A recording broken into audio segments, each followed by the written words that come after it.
Hello friends, मैं हूं सन्मय प्रकाश और आप देख रहे हैं यूट्यूब चैनल सरकारी जॉब न्यूज़। ये 18 और 19 अक्टूबर 2020 के इंपॉर्टेंट करंट अफेयर्स क्वेश्चंस है। पीडीएफ अवेलेबल है विद नोट्स, एमसीक्यू है फ्री में, इस वीडियो के डिस्क्रिप्शन से मिल जाएगा आपको, या आप इसे वीडियो खत्म होने से ठीक पहले मेरे बगल में जो डाउनलोड का लिंक आता है वहाँ से ले सकते हैं। पहला क्वेश्चन बहुत इंपॉर्टेंट है। भारत ने म्यांमार को पहला पनडुब्बी लीज पर देने का ऐलान किया है, तो इसका नाम बताएं। इस सबमरीन का नाम क्या है? आंसर होगा INS Sindhuvir. Okay, INS Sindhuvir. तो किस पॉलिसी के तहत इंडिया ये देने जा रहा है लीज पर? तो एक्ट ईस्ट पॉलिसी के तहत भारत की जो ईस्ट साइड के जो देश हैं उनके साथ बेहतर रिलेशन करने का जो काम चल रहा है भारत सरकार का, उसके तहत ये एक तरह से मैसेज दिया गया है तमाम पड़ोसियों को, तमाम जो ईस्ट के देश हैं उनको। देखिए, भारत और म्यांमार के बीच में बहुत बेहतर रिश्ते हैं और 1640 किलोमीटर लंबा जो बॉर्डर शेयर करता है, काफ़ी लंबा बॉर्डर है ये। और म्यांमार जो है उसे सीमावर्ती भारत के राज्य कौन कौन से हैं? अरुणाचल प्रदेश, नागालैंड, मिजोरम और मणिपुर। आप देख लीजिए मैप में, ये रहा वर्ल्ड मैप और इस तरफ आप देख रहे हैं, जब जूम कर रहे हैं तो इस तरफ ये है म्यांमार, ये पूरा हिस्सा।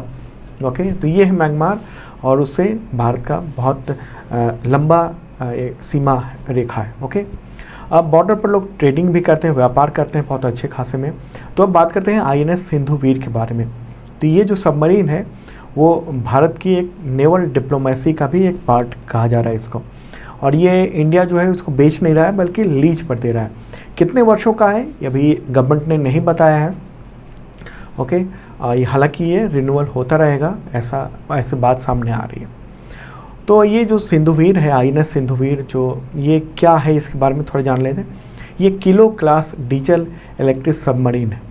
ओके, किलो क्लास एक इंटरनेशनल टर्म है, इंडिया में इसको सिंधु घोष क्लास सबमरीन कहते हैं। देखिए 1980 में इंडिया को ज़रूरत थी सबमरीन की। उस समय इंडिया ने महसूस किया 1980 के आसपास कि हमको सबमरीन चाहिए, तो उस समय इंडिया ने सोवियत संघ से एग्रीमेंट किया, जो कि अब टूटकर रूस बन चुका है। ठीक है, तब ये डिसाइड हुआ था कि प्रोजेक्ट 877 के तहत 8 से 10 पनडुब्बियाँ बनाई जाएंगी सोवियत संघ के द्वारा और फिर वो इंडिया को मिलेगा। तो वही एक किलो क्लास सबमरीन है। इंडिया में कब शामिल हुई थी? इंडियन नेवी में, जो 26 अगस्त 1988 को इसको शामिल किया गया था। आज भी इंडिया में यूज़ हो रहा है एक किलो क्लास सबमरीन। और इसके बारे में बता दूं कि डिस्प्लेसमेंट जो वज़न है वो है 3000 टन, और गहराई में कितनी नीचे तक जा सकती है ये सबमरीन? 300 मीटर तक समुद्र तल से नीचे, और टॉप स्पीड इसकी 18 नॉट है। पानी के अंदर 45 दिनों तक ये जो पनडुब्बी है वो रह सकती है। तो ये एक इम्पॉर्टेंट बात है। अच्छा, टॉर्पीडो भी इंडिया ने दिया है। टॉर्पीडो मतलब पनडुब्बी में से जो लॉन्च होती है मिसाइलें, वो भी इंडिया ने उसको दिए हैं। तो यहाँ सवाल उठता है कि इंडिया क्यों दे रहा है? क्या इंडिया के पास बहुत सारे सबमरीन हैं एक्स्ट्रा? तो देखिए, इंडिया के पास ऑलरेडी बहुत कम सबमरीन है। अगर चीन की तुलना करें तो उसके पास 70 से ज़्यादा सबमरीन है, जबकि इंडिया के पास 20 के आसपास हैं। और इनमें से ज़्यादातर जो हैं 80 और 90 के आसपास के बने हुए हैं, कुछ अभी बन रहे हैं, और पिछले कुछ सालों में पनडुब्बी जो है नेवी में भी शामिल हुए हैं, लेकिन ज़्यादातर जो है वो पुराने हैं। और एक तरह से ये चीन का जो प्रभाव है आसपास के देशों में, उसको कम करने के लिए किया गया है। दरअसल एक आपको मैंने पहले बताया हुआ है कि चीन ने 2017 में बांग्लादेश के साथ डील साइन कर ली थी। उसके तहत 2 मिग क्लास की सबमरीन जो है बांग्लादेश को मिला था, और इंडिया के लिए ये शॉकिंग बात थी। इंडिया के बगल में देश है और वो चीन पर एक तरह से निर्भर हो रहा था सबमरीन के लिए। तो इसको देखते हुए इंडिया ने बहुत जल्दी एक संदेश देने की कोशिश की है। तो म्यांमार की बात हो रही है, उसकी राजधानी क्या है? नैपयिदा। ओके, और राष्ट्रपति कौन है? You Win Myint. और स्टेट काउंसलर कौन है? आंग सान सू की। आगे बढ़ते हैं और अगला क्वेश्चन, ये भी बहुत ही इंपॉर्टेंट है। ग्लोबल टीबी रिपोर्ट 2020 के अनुसार दुनिया के कितने प्रतिशत टीबी मरीज भारत में हैं? आंसर होगा 26%, 26%। किसने ये रिपोर्ट जारी की? वर्ल्ड हेल्थ ऑर्गेनाइजेशन यानी WHO ने। दुनिया का 26% जो केस है टीबी का वो इंडिया में है। मतलब इंडिया के लिए कितनी वो बात है कि इतने ज़्यादा मरीज यहाँ पर हैं दुनिया भर के। तो देख लेते हैं कि किस देश में कितने प्रतिशत मरीज हैं टीबी के। एक तो आप देख लीजिए ये मैप, ये बेसिकली वो देश हैं जहाँ पर जो डॉट लगा हुआ, डॉट का निशान है गोल घेरे में, वो देश है जहाँ पर टीबी के जो मामले हैं वो सामने देखने को मिल रहे हैं लगातार पिछले कुछ सालों से। ओके, तो आप देख लेते हैं कि किस देश में कितने प्रतिशत है। तो भारत में 26% है टोटल केस, इंडोनेशिया में 8.5% है, चाइना में 8.4% है, फिलीपींस में 6% है, पाकिस्तान में 5.7% है। पूरी दुनिया के तुलना करें तो उसमें है नाइजीरिया का 4.4% है, बांग्लादेश का 3.6% है और साउथ अफ्रीका का 3.6% है। तो ये जो जितने देश हैं ये दुनिया के 2/3 मरीज इन्हीं देशों में हैं। अगला क्वेश्चन है इसी से रिलेटेड। ग्लोबल टीबी रिपोर्ट 2020 के अनुसार भारत में जनवरी से जून 2020 में इस बीमारी के नए मरीजों की सूचना आने में कितने फीसदी की कमी आई है? आंसर होगा इसका 25% कम मरीज जो है वो सामने आए। इसकी एक बड़ी वजह जो है वो कोरोना वायरस बताया जा रहा है, कोरोना पेंडेमिक, क्योंकि मार्च में लॉकडाउन हुआ, उसके बाद से ज़्यादातर काम जो है हेल्थ के भी वो सब रुक गए वहीं के वहीं। और भारत और दुनिया में जो टीबी प्रोग्राम चल रहा है उसमें प्रोग्राम में यही मुख्य मुद्दा होता है कि मरीजों को ढूंढना बड़ा टारगेट होता है। ओके, मरीजों को ढूंढना टारगेट होता है, मतलब कि मरीज अगर कम हो जा रहे हैं तो ये नहीं माना जाता कि बहुत अच्छी बात है, हम मरीज कितने ज़्यादा ढूंढ रहे हैं और उनका इलाज कर पा रहे हैं। ये मेन मकसद है टीबी प्रोग्राम का, क्योंकि दुनिया के 26% जो मरीज हैं वो भारत में है। ओके, और ग्लोबल टीबी रिपोर्ट के अनुसार जो ये ट्यूबरक्लोसिस कहते हैं उस फुल फॉर्म है टीबी का, उसके अनुसार ये 25% की कमी आई है। तो इसका मतलब ये हो सकता है कि कोरोना की वजह से भारत में मरीज नहीं ढूंढे जा सके हैं। ओके, तो ये एक इम्पॉर्टेंट बात है। और आपको बता दूं कि करीब 24 लाख केस जो है 2019 में सामने आए थे और 79,000 लोगों की टीबी से मौत हुई थी। हर तिमाही लगभग 20,000 लोगों की मौत टीबी से होती है। ये इंडिया की बात हो रही है। टीबी क्या है? ये देखिए, ये कम्युनिकेबल डिजीज़ है जो इसको एक तो फुल फॉर्म है ट्यूबरक्लोसिस। और ये कैसे होता है? ट्यूबरक्लोसिस बैक्टीरिया की वजह से होता है। तो ये भी सवाल पूछे जा सकते हैं आपके एग्जामिनेशन में इसके बारे में। ओके, और बीमारी का सबसे ज़्यादा जो प्रभाव होता है वो फेफड़े पर होता है, फेफड़े पर। इसके अलावा ब्रेन, यूट्रस, मुंह, लिवर, किडनी, गले, इन सब में भी टीबी हो सकता है। हालांकि जो कॉमन जो टीबी है वो फेफड़े से रिलेटेड है, जो कि हवा के जरिए एक से दूसरे इंसान में फैल सकता है। जैसे कोरोना फैल सकता है, ऐसे ही जैसे सामने आप बात कर रहे हैं और उससे टीबी का बैक्टीरिया फैल जाए, ऐसा ही कुछ हो सकता है। टीबी के मरीज अगर खांसता है, छींकता है, तो उससे मुंह से जो बारीक बूंदें निकलती हैं उससे भी इन्फेक्शन हो सकता है।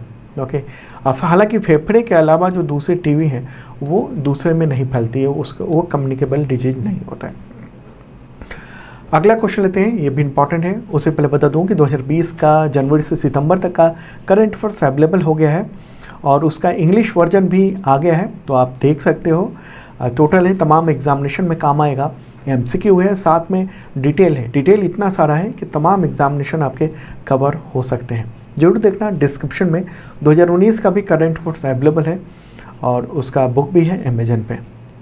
अगला क्वेश्चन लेते हैं, भारत में रूस की किस कोरोना वैक्सीन को, यानी कोविड-19 की जो वैक्सीन है उसको ट्रायल की मंजूरी मिली है? आंसर होगा स्पुतनिक वी।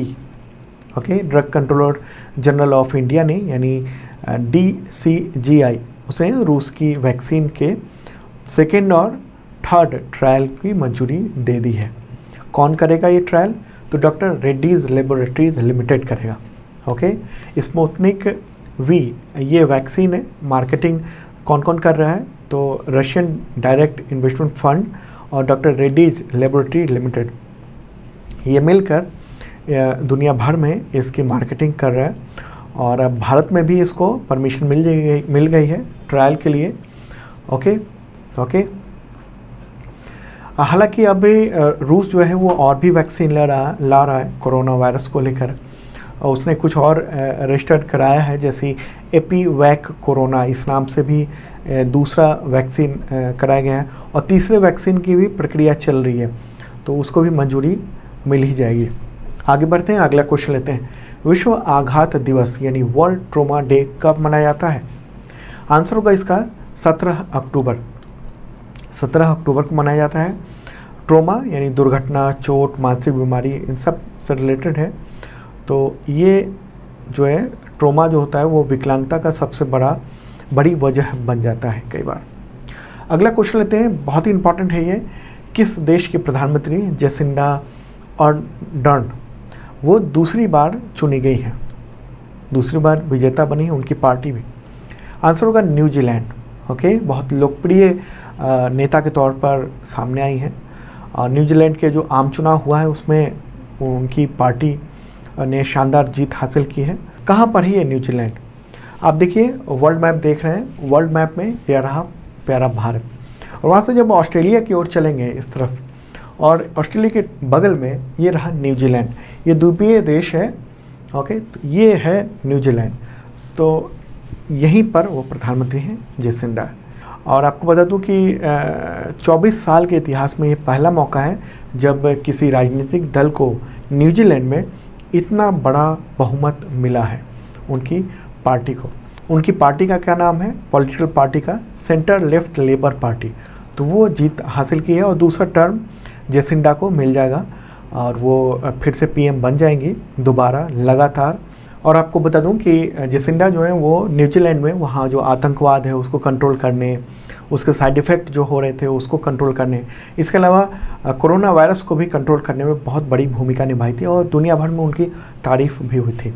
तो न्यूजीलैंड, उसकी राजधानी क्या है? वेलिंगटन, और मुद्रा क्या है? New Zealand dollar. अगला क्वेश्चन लेते हैं, अंतर्राष्ट्रीय गरीबी उन्मूलन दिवस कब मनाया जाता है? आंसर होगा 17 अक्टूबर। ओके, 17 अक्टूबर। उद्देश्य क्या है? यही है, गरीबी का उन्मूलन हो। किस तरीके से संयुक्त राष्ट्र के द्वारा ये मनाया जाता है। 2020 की थीम क्या है? सभी के लिए सामाजिक और पर्यावरण न्याय प्राप्त करने के लिए एक साथ अभियान चलाना। अगला क्वेश्चन है, विश्व एनेस्थीसिया दिवस कब मनाया जाता है? आंसर होगा 16 अक्टूबर। ओके, 16 अक्टूबर को मनाया जाता है। और इसी दिन क्या हुआ था कि 1846 में पहली बार एनेस्थीसिया का इस्तेमाल किया गया था, 16 अक्टूबर 1846 को। तो विलियम थॉमस ग्रीन मार्टिन उनके द्वारा ईथर का प्रयोग किया गया था बेहतरीन ढंग से, तो उन्हीं की याद में ये दिन इसी के लिए एनेस्थीसिया दिवस के लिए है।